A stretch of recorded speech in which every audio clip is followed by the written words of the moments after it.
اگر آپ کو یہ لگتا ہے کہ شب قدر آپ سے رہ گئی ہے تو یہ ویڈیو اینڈ تک لازمی دیکھیں، چونکہ 27 رمضان کی رات گزر چکی ہے اور بہت سے لوگ پریشان ہوں گے کہ شاید وہ اس رات کی رحمتوں اور برکتوں سے محروم رہ گئے یا انہیں یہ شب قدر کی رات نہیں مل سکی۔ تو یہ بات لازمی یاد رکھیں کہ شب قدر صرف 27 رمضان کو نہیں بلکہ رمضان مبارک کی آخری عشرے کی پاک راتوں میں کسی بھی دن ہو سکتی ہے۔ اللہ کی رحمت سے مایوس بالکل نہ ہو سکتا ہے کہ ابھی بھی شب قدر کی رات باقی ہو۔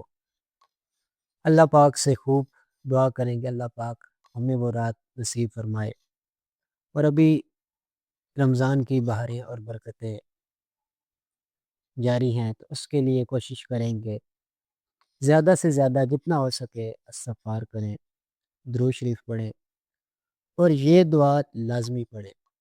اللہم انکا عفو تحب العفو فاعف عنی۔ اور اللہ کی رحمت سے بالکل بھی مایوس نہ ہو سکے، دل سے سچے دل سے اللہ پاک سے دعا کریں، توبہ استغفار کریں، تو اللہ کی رحمت کو آپ جیسا چاہیں گے ویسا ہی پائیں گے۔